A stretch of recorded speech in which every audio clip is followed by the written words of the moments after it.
Okay, today we're looking at the Hasegawa AV8B Harrier 2 Plus, the BMA 223 Bulldogs.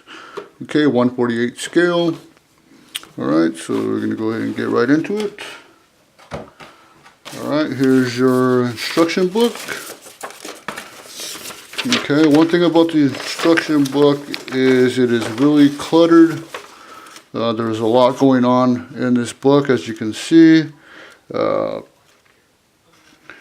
It just looks like a mess, is what it really looks like. Looks confusing.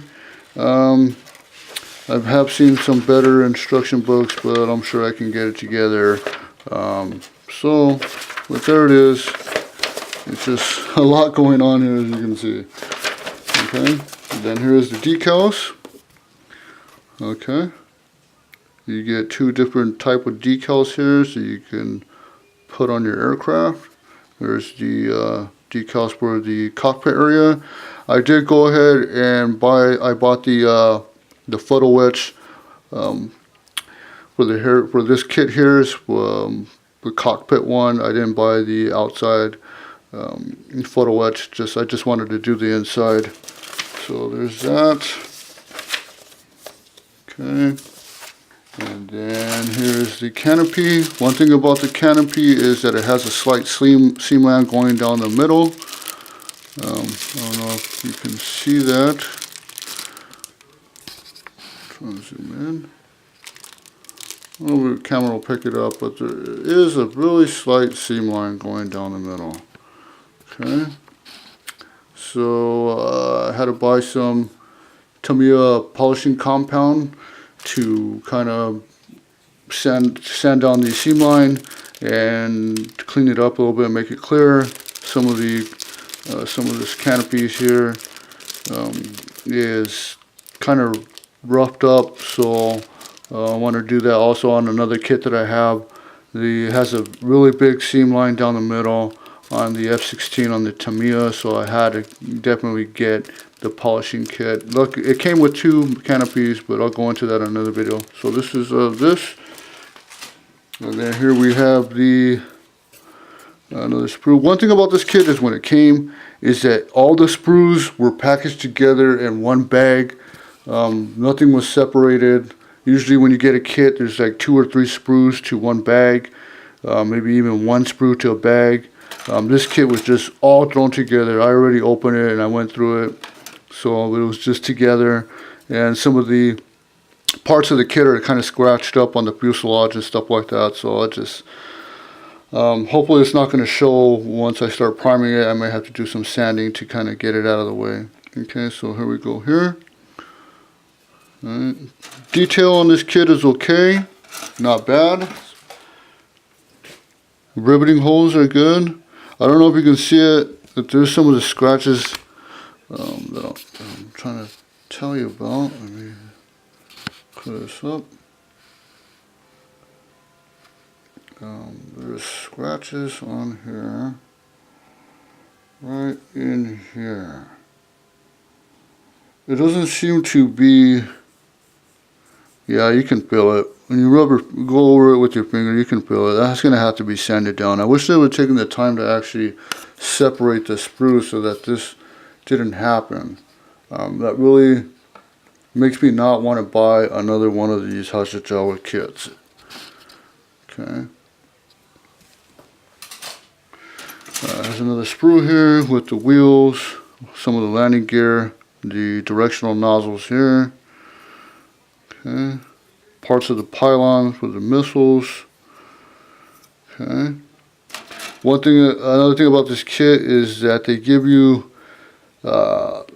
3 pylons for each side of the wing, but they only give you a fuel tank and 1 sidewinder, so you have an extra pylon on each side of the wing that's just empty. Okay, you can't put anything on it unless you have extra parts.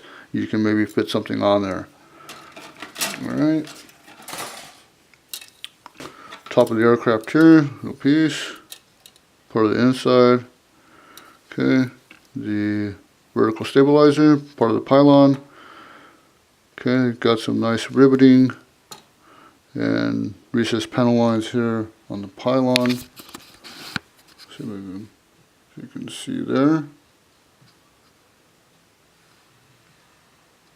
there, right there, and there's a vertical stabilizer there. Okay.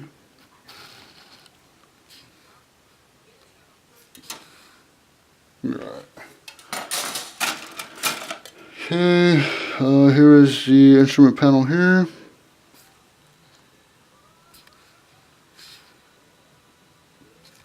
Zoom in on that.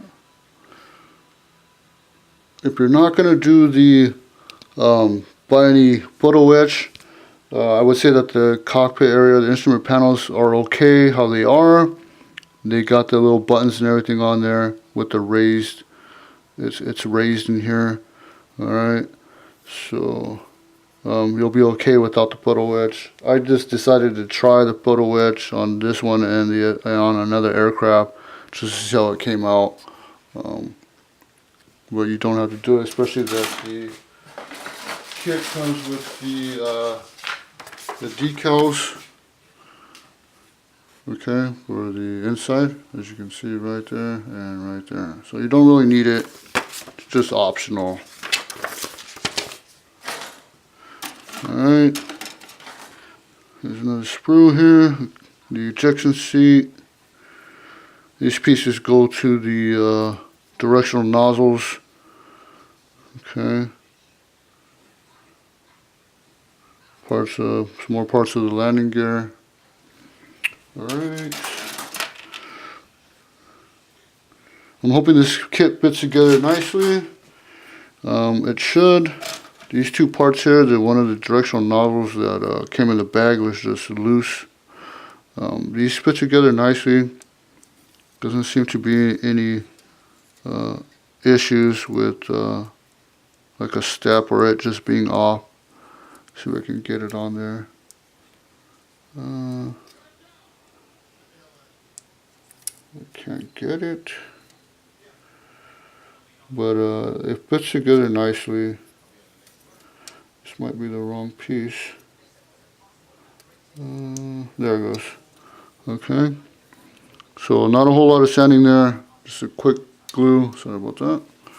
Quick glue, and it should be ready to go, as you can see there. Alright, let me zoom out here. Alright, and then leave that in there. Whoops.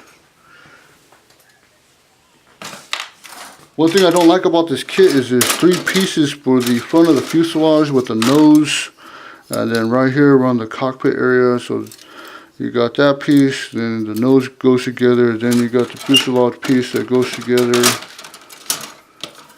So there's three pieces here. Hopefully they all fit together without any problems. Otherwise I'm going to have to be doing a lot of sanding and filling. Hopefully not. Okay. See here.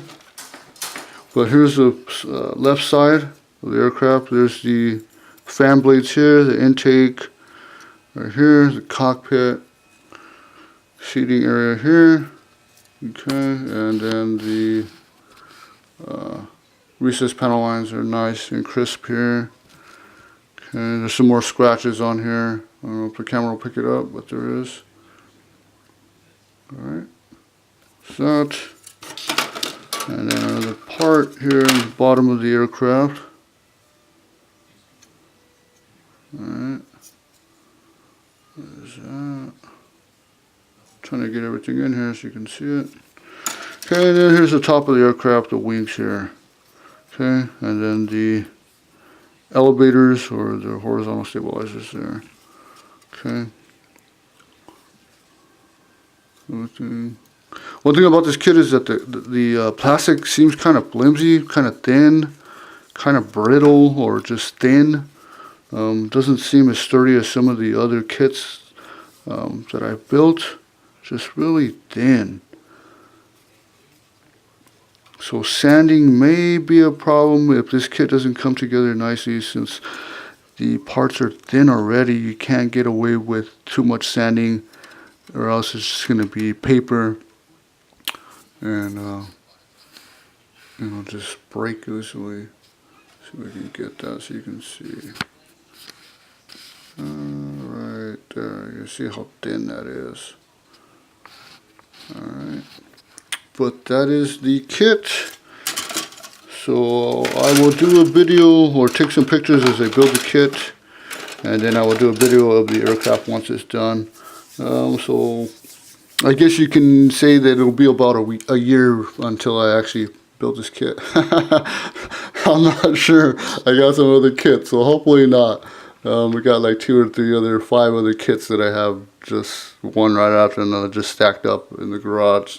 So alright, there it is. AV8B Harrier 2+.